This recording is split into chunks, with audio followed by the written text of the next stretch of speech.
So, Lindsay, thank you so much for joining us for another episode of the Starting Over podcast. I'm so pleased to have you. It's been some time that I actually have been observing your world, the almost 30 world, from afar, and it's great to meet with you and to hear a little bit about your story today. So, thanks for being here. Oh, thanks for having me, Shannon. Yeah, I'm really excited. Very, very, I'm kind of getting back into the groove of having conversations on podcasts after having a baby. So I'm really excited to chat because I feel like a new person. Yes. Well, on that note, I wanted to talk about this idea of letting go of old identities and stepping into a new one, because it is such a fallacy in life that we are stuck and stagnant in one specific space in time. Mm, Nothing is permanent. Everything is moving. And I think when we manage to move through these different stages with as much flow and grace as possible, is when we invite so much more joy and ease into our lives, even though it is easier said than done. yes. And I know for you, one of the big changes has been stepping out of or away from a big hustle period, right? Like going to your story a little, you describe yourself as always being a hustler, working many different jobs that you never knew would prepare you for the big thing that you have created with your co-founder, Krista Williams, in the Almost 30 brand. Your podcast has had 20 million downloads. You sell online programs. You speak in public.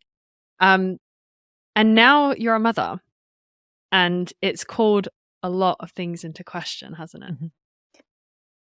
Yeah, it's really interesting. Lately, I've been reflecting on just kind of the trajectory prior to almost 30, in my 20s, where I think a lot of us in our 20s so badly want to latch onto some sort of identity because our 20s are such an uncertain time. And they're supposed to be. They're supposed to be a really uncertain time, but it doesn't make it easier. It makes it really challenging for a lot of people to navigate their relationships, their purpose, their career. Um, and so I just remember so desperately wanting to latch onto something. And I latched on to wanting to become a famous actress in my 20s. And that's what I had studied in college and really had always wanted to be, but I really doubled down on it, as you should. But I think what started to happen was that my soul was kind of pulling me elsewhere, though everything that I had learned for acting is now applicable to what I do now. But when the podcast came into my awareness, Krista came to me one day. I was like, "You want to start a podcast? Like, I feel like we've been having these conversations about this transition that we're in. And I just feel like it's relatable and a lot of people would feel supported if we talked about it." And I'm always down to do creative things. And so I said, yeah, sure. At the same time, it was kind of pulling me away from my acting pursuit. I had difficulty with that for a little while, feeling like, wow, like, am I just giving up, and not realizing that like this natural transition supported by all the training I had done already was really meant for me. And I could lean in and not be afraid that I was letting anything go. And so, fast forward to today, I'm feeling similarly where, motherhood, as you know, is just all encompassing. Like, I just feel it's all my brain wants to think about. It's all my physical body is doing is like nurturing, feeding, and like comforting my child. Um, and I'm really passionate about it. I feel like this is a huge part of my purpose here on earth. And at the same time, I have a career over here with almost 30, which has been so fulfilling and so magical and just taught me so much personally and professionally. And I also just feel the rumblings of change again. And I'm like, man, this this is a lot, but what I know from past experience is that I'm allowed to lean into the new that's right in front of me. And it's really beautiful. Krista and I have an incredible relationship where we're in talks about this all the time. And she too is experiencing rumblings of change.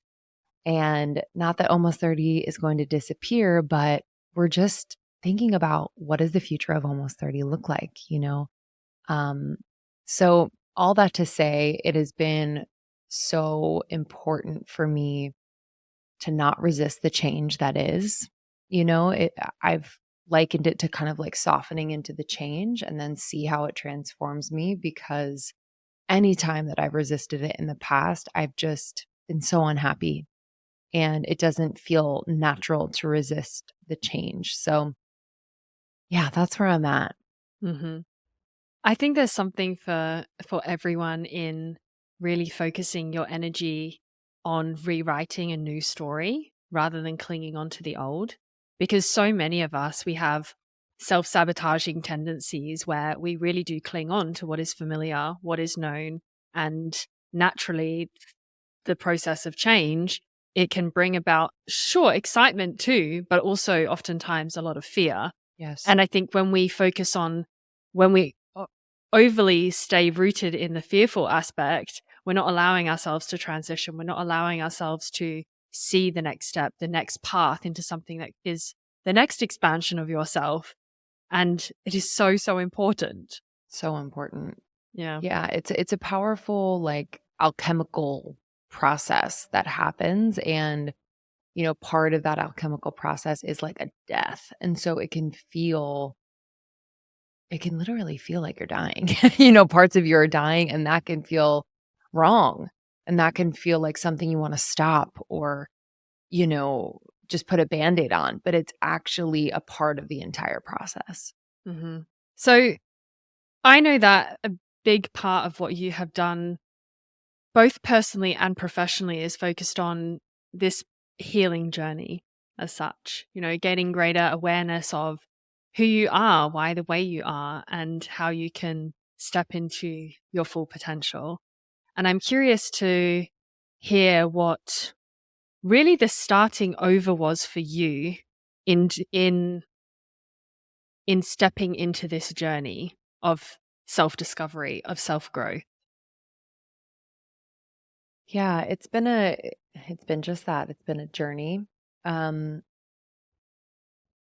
I think, for me it started in during my Saturn return. And so Krista and I, just to give people background, we started the podcast during our Saturn return, which is a time when the planet Saturn returns to the place that it was when you were born. And what it's doing is basically really pushing you to look at the ways in which you've been living your life that are no longer aligned and then align them.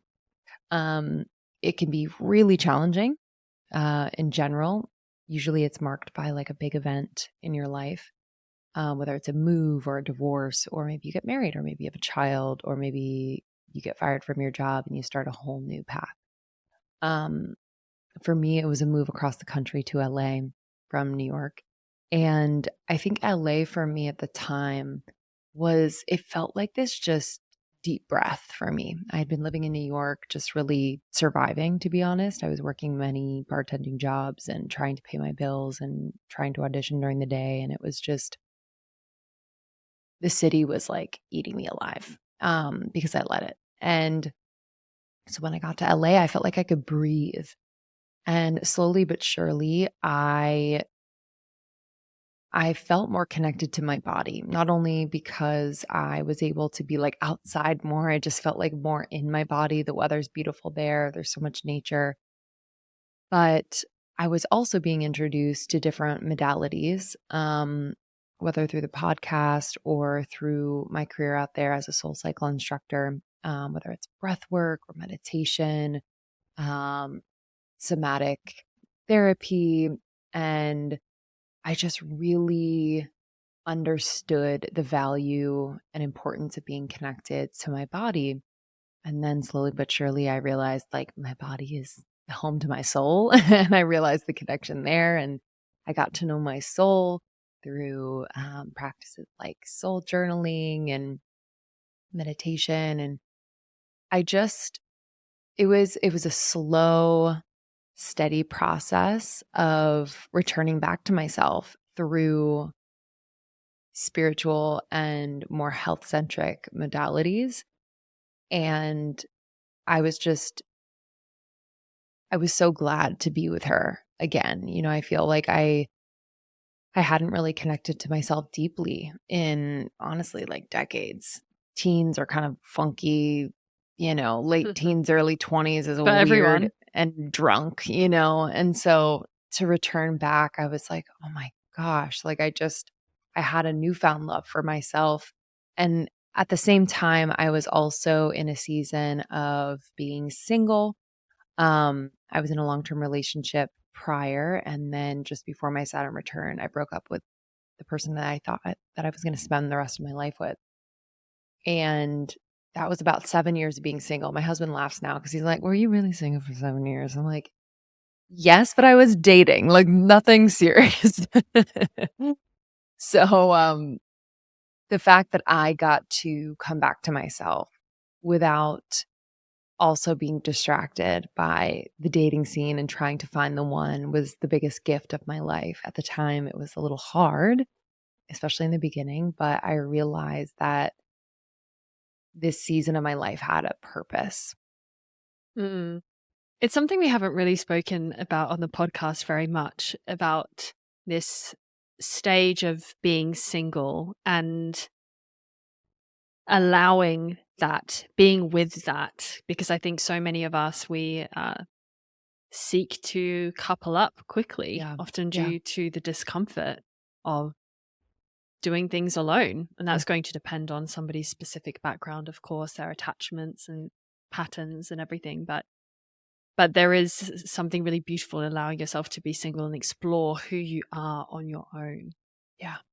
Yeah. It was the biggest gift, honestly, of my life. It set me up to be in the relationship that I am in now. And I still have practices that I would do when I was single that I have retained in my marriage that are really important for just, I think, remaining true to myself even within a relationship, because it can be easy for me to kind of like sway a little bit when I'm so deeply connected to someone. But yes, I created a What do you mean program. by that? Say Sway it. a little bit. Hmm. What do you mean by that? Yeah, I am certainly an empath, and so I feel, and I'm also a recovering codependent. So I feel very deeply when other people feel, and sometimes that causes me to abandon how I'm feeling individually to be what the other person needs, to mirror them, or to like overfunction and support them.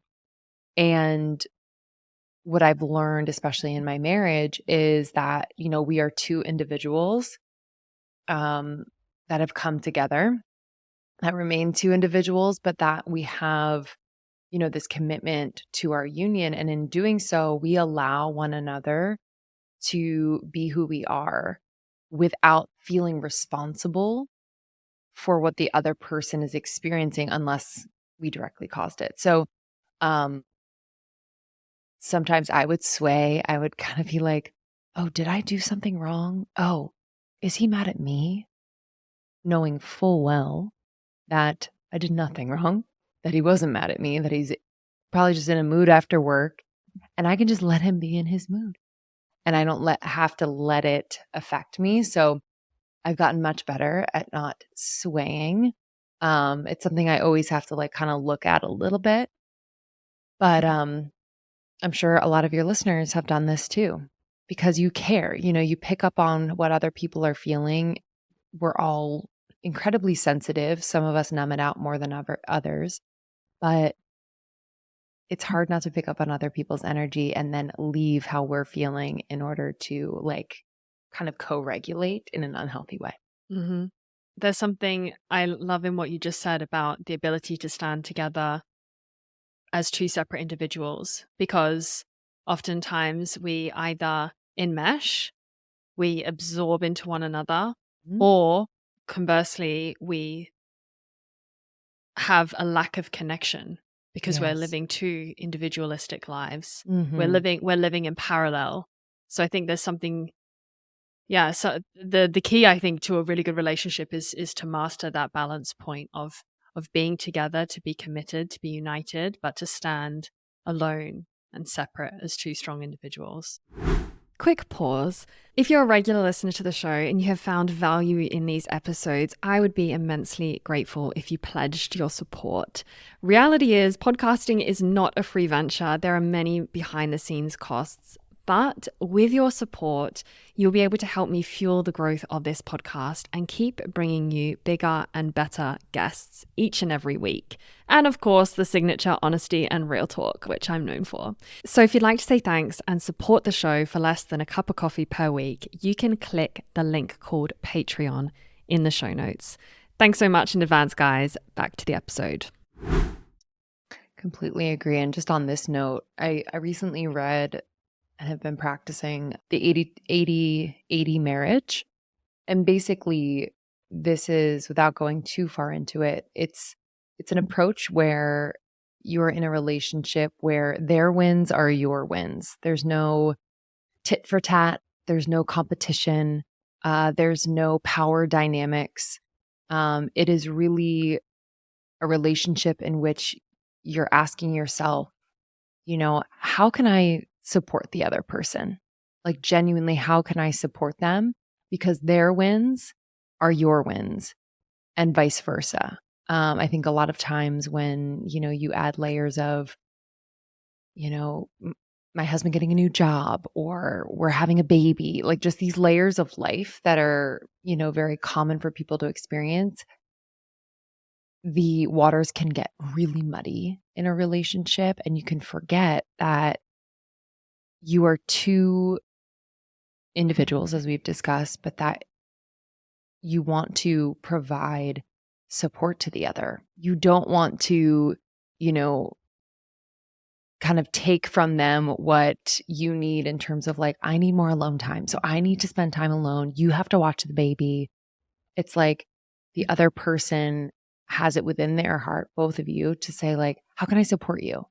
And then you do it for each other. So it feels really balanced, but you're going above and beyond, both of you, for the other. Yeah, agreed. I'm curious for you, because this comes up as a question I've heard many a time about whether you need to be the person that you want to be before you get in a relationship, going back to what we said about being single and embracing being single and the self-discovery that comes with that, knowing then of course what you want. The question is, in your opinion or in your experience, did you find that you needed to embrace this period of being single, work on yourself, which then led you to choose a different partner and to your now husband, or an alternative? Yeah. I get this question a lot from people in my Sacredness of Being Single program. They're always like, okay, I got to heal myself before I find the person. And that was me for a while. I really thought that I had to fix so many aspects of myself in order to be loved by whoever my person was going to be. But I've actually realized that one of the deepest points of connection in my now relationship with my husband, and was so when we first started dating, was the aspects of me that were imperfect, that were a little like, oof, I don't want to look at that. When I would allow those aspects to be fully seen by him, I just saw him love me more. And sometimes he would say it. He's like, I love you more now that I've seen that aspect of you. And I think there's one, an intimacy in seeing parts of someone that no one else gets to see. And two, I think there is just a deep love and respect that you can have for another person when they allow those parts of themselves to be witnessed. And also when they recognize that it's a part that they really do want to work on. Like, there's nothing sexier to me than when my husband is like, I got to work on that. And I'm like, Oh my God, tell me more. Like, I love that. And same, like, I really, in our relationship, it's so important to us that we own what we're bringing to the table. And I think this Yes. is very important for every relationship. Own what you are bringing to the table and say it out loud, Good and bad. good and bad. Just be like, you Yes. know what? I've been so impatient this week. Like, I just want to call that out. Like, I think I am tired. I think I am also being affected by just the uncertainty of the future right now. I don't know what's next. And I feel like I've been really impatient with you. And I just wanted to call that out and say, I'm sorry. I mean, just the trust, the intimacy, the respect, the connection that you build in those moments will blow your mind. So if you are someone who's dating and you're like, I should just heal these parts of myself because, oof, God forbid a partner sees this, let that go. You have to let it go. You will always be tending to parts of yourself. It just is. As a human being, it's just the nature of things and it's okay and it's perfectly normal.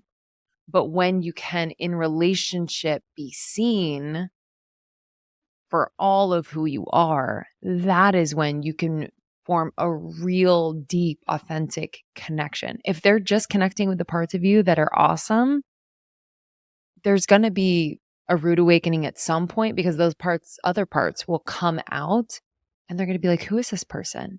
Rather than showing and being open with all parts of you so that they can be like, ah, yeah, that's my girl.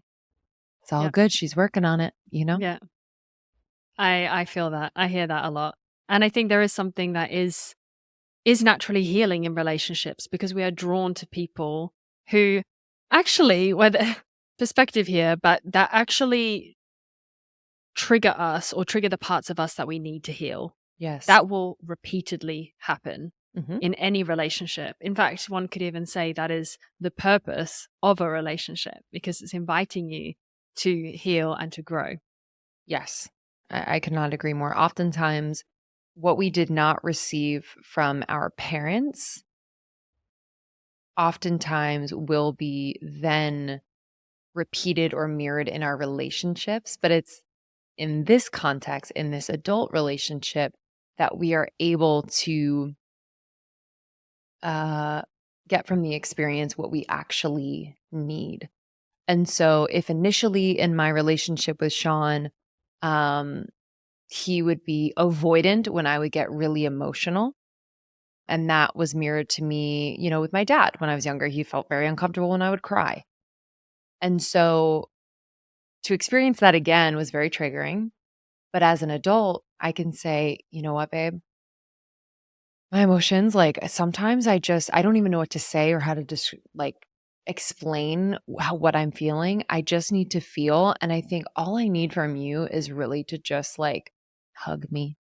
That feels good. Like I don't need you to solve anything for me. It's not your fault unless I'll tell you if it is, Yeah. but I just need you to hug me. And he's gotten so amazing with just like, what do you need right now? Do you just need me to like hug you or can we talk about it? Like, what do you need? And that has healed that younger part of me that was like ashamed for having big emotions. So, yes, you will attract people who will kind of trigger those very um, core things about you that need Wounds even. tending. Yeah, wounds. Thank Yeah, you. exactly, Hmm. exactly. And if we and adopt a positive perspective on that, you could see that as being beautiful, The you know? most beautiful. It's Beautiful. incredible. When you manage to step through it, grow through it. Yeah. Yes. Yes. So I want to go a bit to your professional work. And something that you said earlier was you didn't realize that at the time that all of these previous roles that you had led you to this moment. And I want to break that down because I think for so many people, we don't often in periods of transition especially, we don't recognize that so much of what we have is transferable and so much of us is gearing us up to this moment because we even though Hmm. we can't see it yet, it only makes sense when you look back and you put the pieces together. How was this for you? this stage of stepping into this work and really going gung-ho to build something much more significant um, than what you had previously done, probably in terms of responsibility, in terms of demands of your time, of your energy, self-belief. Yeah. Yeah, it was everything makes sense now. So I'll just say that. But when I was starting out as an adult, quote unquote, 18, going to college, I was like, I want to study theater. I will also be an English major because I feel like that gives me some legitimacy too. But I really wanted to be an actress, whether on Broadway or in TV and film. And that was clear to me. Like I really held that in my heart. I felt like I was talented and um yeah, it was a passion of mine. I moved to New York and quickly adopted this idea that I was a starving artist and I needed to have like a million jobs and try to make auditions work during the day. So I bartended and was like a bottle girl at various venues in New York City. And I'm sharing this because at the time I was I remember being really pissed that I had to work all of these jobs because they made me so tired. They really drained me. It was a lot of physical work. It was also emotionally draining. Who you're meeting late night at these places. Um, you're not seeing the best of people. Let's just say that. And so it was pretty emotionally draining for someone who's really sensitive. And so I was very resentful for all of these side gigs that I felt like I had to do. But what I didn't realize was that those odd jobs that I was doing, whether it was bartending, whether it was fit modeling, eventually I became a soul cycle instructor, all of these adjacent jobs to what I wanted to pursue as, my passion, which was acting, um, really prepared me for what I do now. So late nights when I was bartending, I mean, I would basically interview people. They'd be sitting at the bar and I would ask them really interesting questions, maybe to pass the time, maybe to get to know them, or all of the above. Like it was just a skill that I had developed. And I really got into the habit of asking like very beautiful questions to get to like the core of who people were, because it's boring for me to ask like very surface questions every night and so that really prepared me. I also learned, a business sense, I would say, when I was working in that industry. I watched a lot of whether it's bar owners, managers, like how they ran their business, not always how I would run the business, but I learned a lot from both what I respected and what I didn't respect about them in terms of owning a business and running a team. And now I run a business with Krista and we run a team and manage a team. And um, so that was super valuable. When I went off to Soul Cycle, I learned how to speak on a microphone. I was on a microphone all the time. I learned how to lead a room, lead a community, garner a community. I learned how to um, really create like a creative flow in my classes, which translated to like creating a creative flow in an episode of a podcast. So many of these skills I use now as a podcaster. And none of it was like classes, degrees, etc., which I think are all very valuable. But I wish I would have known back then that the things that I didn't really want to be doing because it was outside of my acting pursuit were actually preparing me for what I do now. And so when the podcast came along, as I said earlier, I was kind of like, do I want to go all in on this? Because, acting is really the thing I want to do. But I was really pulled. Like I kind of, my soul led me. She was like, let's do this. And I was like, okay, let's do this. And now it all makes sense because I had been prepared for this. Not that we were the best podcasters out the gate. We definitely, we have grown over the years, but I definitely had the foundation. Yes. No, I love the focus on what is transferable. And I think it's such an important reminder for people because we do live in a society that overemphasizes the importance of papers and credentials and certificates. It is what is inculcated into us as children. I look back and I Yes. think, a couple of my degrees, I do not use anything, I know, isn't it anything sad? from I know, that. I And it know. cost a lot of money at the A same lot. time. A lot of money. And I think, so I really want to like nail in that point of experience is everything. This is like the Everything. school of life, Yes. not necessarily the university and the fancy credentials. But Yes. what I do want to ask is how, and this is for anyone who's thinking of transitioning in their work, maybe starting a new business or starting a business for the first time, how important was it or how integral was it to your success to be 100% in, to be fully committed? Like, I will Mm. make this work. I will close the doors, the open loops, and I'm Mhm. going to fully jump in. Was Yeah, that your it's experience? yeah, it's an interesting question. I'm genuinely thinking about this because so this is not a tangent, but in human design, I'm a manifesting generator. And so one of the aspects of that design is one, I have to be very passionate about something in order to remain focused and committed to it. It has to light me up, or else I'm not going to do a good job at all. Um, and I think that part of me will always have other things that I am doing outside of the main thing. And I think because it's really important for me to have various, things that are lighting me up. It just gives me a lot of energy. It actually fuels me to give to the main thing. So I'll say that. So it wasn't like a one lane focus for me. I was pursuing acting for a while on the side as we were building the podcast. I was teaching Soul Cycle, which was so demanding on the side as we were building the podcast.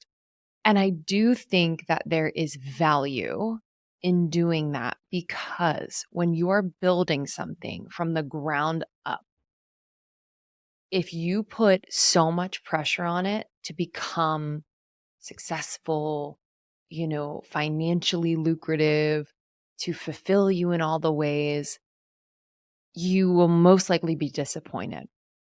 And so Krista and I coach podcasters a lot specifically, but this really applies to anyone who's wants to go on something. In the beginning, you want to make sure that yes, most of your time, energy, and focus is going into the thing. However, if we put all the pressure on it to support us in like living our life out the gate, that's too much pressure to put on a baby. It's just a baby. We have to let it grow and mature and also show us what it is. We come in with an idea of what it is, but maybe it's supposed to be something else or, a little bit different than what we thought. So, do I think you have to be 100% in your heart? Yes. But literally in your day-to-day proportion of what you put into it, not out the gate. Eventually that will happen. Eventually you can make that transition, whether you quit your job, your day job, or what have you. But I want for me, and I know this now, so in anything new I create in the future, I want to have time with an idea to let it percolate for as long as it needs to without me putting pressure on it to become a thing because I'm afraid of, fill in the blank. So, all that to say, yes, I was 100% in. I was very passionate about this. And I also, Krista and I did not quit our day jobs for like 2.5 years, but we were spending every moment outside of our jobs, pouring into almost 30 doing events, recording in our closets, in spaces that we didn't rent and they kicked us out, like just doing whatever we could to get this recorded. So that's my advice, and it might be a little controversial because I feel like people think they have to be all in, but I do think there's a period where you can just let the idea tell you more about it, Mm. before you put the pressure on it. I think it's a fine balance because, and this is really in part knowing what your tendencies are. Because if you know that you are somebody who procrastinates quite heavily, gets caught in inaction or in fear and patterns of overthinking, that could be a risk because then instead of moving into action, you're Yes. allowing yourself to dwell in planning, in research, in preparation, in staying above the actual work. Yes. So Agree with that. that is a risk. But then on the other side, it's what I hear certainly in your example is saying, okay, I was fully in on this new chapter in the sense of, okay, it felt right. I was excited by it.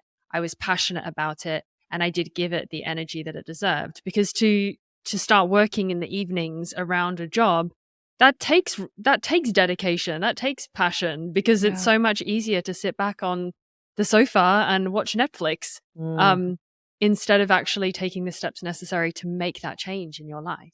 yes. Yes. No, I'm glad you brought that up. That's a very good point. You have to know yourself, and it wasn't that we weren't taking action in those early days, but it was taking action without feeling like, "Oh my god, this has to work." Like this action has to work or else, we can't pay rent this month or this. Like we just didn't put the pressure on it. So it's like acting without putting too much pressure in the beginning. That probably saves the level of insanity. Yes, No, the exactly. burnout, of course, the burnout, the stress, Yes. the pressure, because it is frightening, and I think it's what prevents a lot of people from making these transitions because it's not always easy, Not easy. even if it's the right thing to do. Mhm. How Amen. important was community support and people around you in this process? Everything. Um, Almost 30 is a brand built around a collective experience. And so when the community started to form, we were tapping in with them all the time. How are you guys feeling? What's on your heart lately? What questions do you have? What are you going through?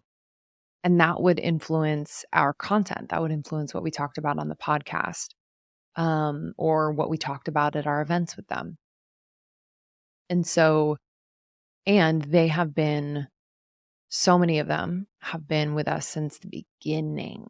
So they've grown with us. They've grown through their Saturn return and are now in their 30s. We definitely have new people coming in who are in, their 20s, but so many are OG listeners of the show. So I'm so thankful. Krista and I say this all the time to each other, and publicly. It's like they've seen us, have seen us at our highest and lowest, through the podcast. And we've also connected with them through their highest and lowest, whether, we have intimate talks in person, whether they are in our programs, Sacredness of Being Single, or in our membership. They are always down to go deep, and they have trusted us to hold space for that. And it's Mm, just been one of the greatest gifts to us during this whole process. And also, I think in terms of support as you build something, I'll just speak to that really quickly because it could be a really lonely experience to start something new. Um, Thankfully, I have Krista, so it's never felt truly lonely. But there are highs and lows, and not everyone very rarely do people understand the highs and lows you go through as an entrepreneur or as someone who's creating something new. Um, and so to have, whether it is friends very specific friends who either have started their own business that we can kind of connect with on a deep level about like the emotional experience, the mental experience, the spiritual experience of this, whether it's coaches, mentors. We've called on all of them, our therapists. It's just really important to have a bit of a village that you can lean on during this intense building time. And then you all get to like enjoy the fruits of your labor together, which is also really fulfilling. Yeah, I can see that. And I think something that has come up a question from some of our community here is on how challenging it is to build these authentic friendships. Even more so, I find, than partners. This is what comes up because I think it's when we do partner with somebody, we often end up spending a lot of our time with them. Mhm. Whereas now with our friends, with the work responsibilities, sometimes family responsibilities, it is so hard to find the time to pour into those relationships so that they do have the level of depth and trust and enjoyment Yeah. that comes when you spend enough time with somebody. Yes. Yeah. Friendships is a huge theme in our community as well. And I think women, in their experience as an adult, it's hard to make new friends. It's hard to keep relationships in integrity and at the depth that we truly desire. So that has been really challenging for me. I'll be very honest. I feel like Krista is in an era of her life where she has really mastered deep, intimate friendships. And it's really beautiful to see. I think our friendship, Krista and my friendship, is always a model for me in terms of, how I want my friendships to be. And that is the ability to be myself, no matter what mood I'm in, I can show up to our relationship and know that I don't need to manage her experience of me. I also know that we'll always be honest with each other. We often have clearing conversations in our relationship.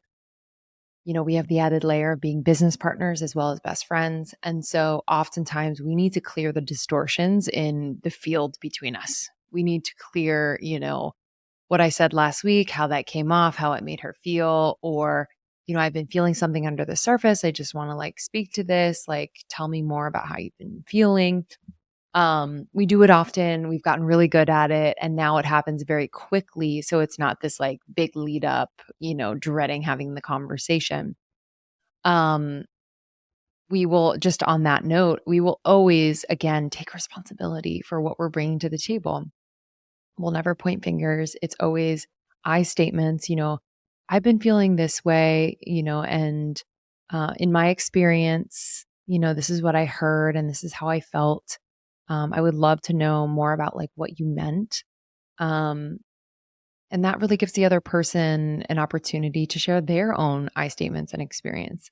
So that is something that, I always recommend to people who might be in friendships that you're like, there's something funky happening. We've been friends forever and now there's like some weird energy. And I always recommend like, let's have a clearing conversation. Just kind of put all the truth out on the table, clear anything that's like really distorted over time and see where you stand. It might be time to take a break. It might be time to end the friendship. It might be time to like recommit as friends. Um, and I also think that, you know,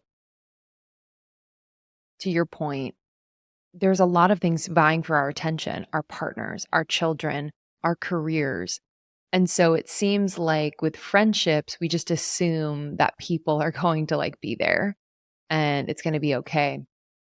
And not to say that like I can't pick up with my high school best friend and feel like no time has passed at all, even though we haven't talked in 2 months. That happens for sure.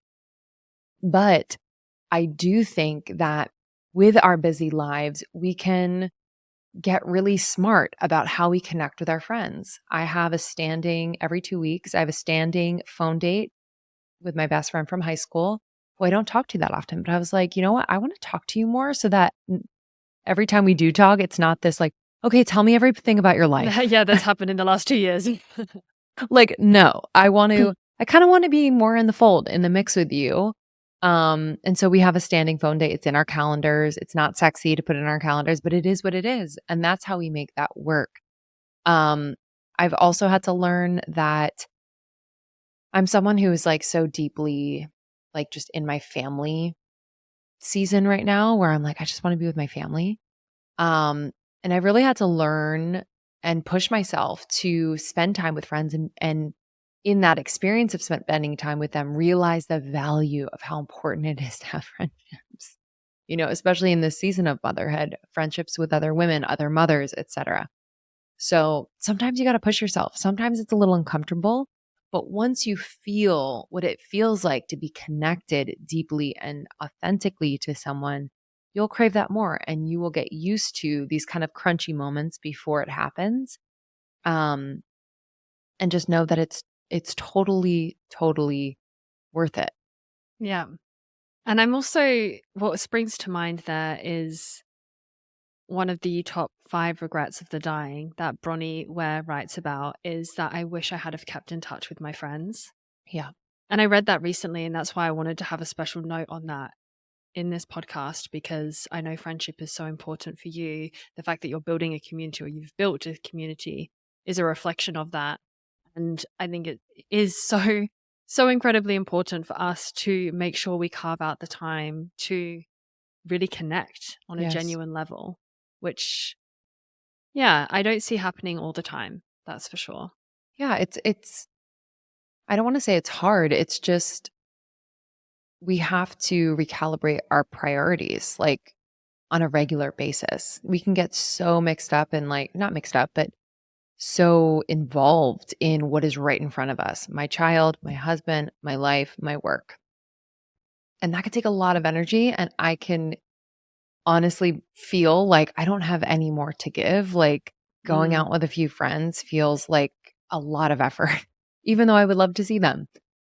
And so I really had to just get honest with myself about like, how is this going to feel like afterwards? Are you going to just like be so lit up and filled up? Yes. So let's get over the imagine that fact. now. Yeah. Yes, yes, yes, yes. Get over the fact that you're a little tired. It's all good. You'll get energy from them. So I've just had to like, you know, speak to that part of my brain that's like, I don't know if we have time or energy. It's like, oh, no, no, no. How much time and energy is it really going to give you to be with your friends? And that's really helped me. But I love that quote that you shared.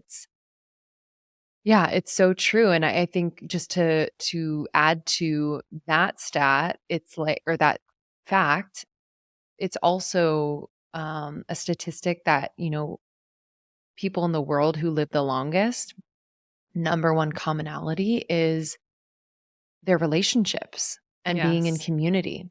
And so I think about that a lot.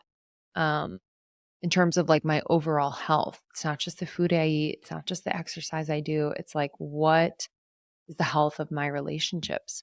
Mm, such a good point. Lindsay, I'm going to go into the final fast few questions now. And the first thing I wanted to ask is what is something that you used to believe that you no longer believe? Really coming back to this idea of evolving and transitions and moving through new chapters in Yeah. life. I used to believe that I had to sacrifice my joy to be or obtain success.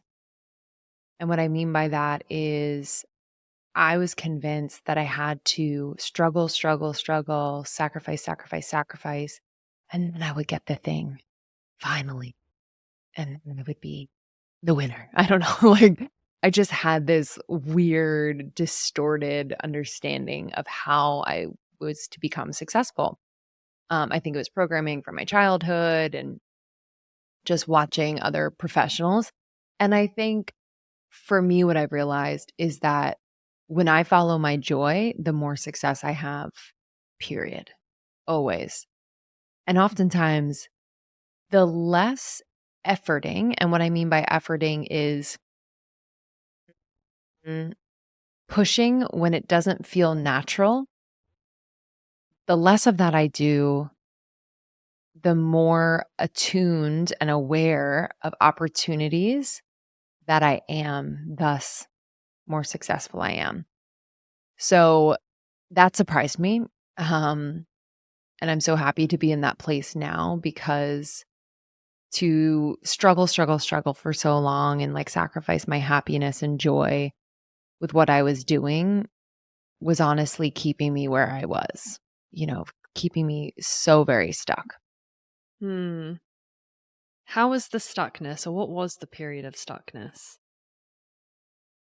I was in a period of I've been in many periods of stuckness, but um in my 20s when I was pursuing acting, I was just in this stuckness of please choose me, please choose me, please. I'm working hard, choose me for any role of any kind. And I was in this loop of waiting to be chosen. And I think what is to me a little bit sad about that is that in waiting to be chosen, I forgot why I was worthy of the role or worthy of doing what I loved. I was convinced that because I wasn't chosen, that I wasn't good enough, that I wasn't talented, that I didn't stand out. And that was a lie. Just that whole industry it's a bit funky. It's a bit funky for many reasons that we won't go into, but I didn't I let it tell me a lot about me when it didn't know me. So, yeah, that period of stuckness, honestly, I was kind of jarred out of it by the podcast, by being in a creative state, by really taking it into my own hands with Krista and creating something rather than waiting to be chosen. Mm, such a good point. I think I think sometimes the antidote to stuckness is action. It is Mhm. movement. And no matter how small that movement is, it can be the tiniest little step forward, but Yes. that is what is going to get you out of that stagnation. Mhm. And you won't be able to create, to be innovative, to follow what makes you feel alive and joyful until you learn how to calm. And Yes. I say that with compassion because I've been there so much, so many times myself, of in a place of bringing the tense stress that makes you hyper focus on something without seeing the field of possibility. Yes. So I really hear what you're saying there in terms of being calmer, which opens your eyes to possibilities, to opportunities. Mm. Beautifully said. Yes, exactly. Next, what is a quote or an affirmation that really resonates with you that you'd like to share? Mm. This is summarizing a quote. My husband does a twice weekly newsletter where he curates a bunch of quotes. And so I read this the other week, but there are some seasons that are you are living a question, and there are some seasons where you are living the answer. And it just reminded me that in any season where I'm living the question, I think the human part of me is like, where's the answer? Like the uncertainty is so uncomfortable. And I just love the reminder of like sometimes like being in a lengthy season of living the question is a beautiful abyss to be in. Where you're truly just you're open and available. The field of possibility is there where you're not needing to know. You are truly trusting in the unknown. And then there are some seasons which I feel like I've been in more recently with like my marriage and having a baby where I'm like, I'm living the answer to so many of my prayers that Mm, just gives me so much peace and confidence the next time I'm in a season of living the question. beautiful. I've never heard that idea before. Love it. Comforting. Yeah. And the unknown, I mean, that is something that we all grapple with Yes. in learning how to be with that discomfort. And it's yeah, it's a challenge to say the least. Of course. Of Currently there, course. currently there. Yes. But lastly, Lindsay, what is a kind of final message that you want to give to anyone here who is on a journey of self-development, of healing, of growth, of self-discovery?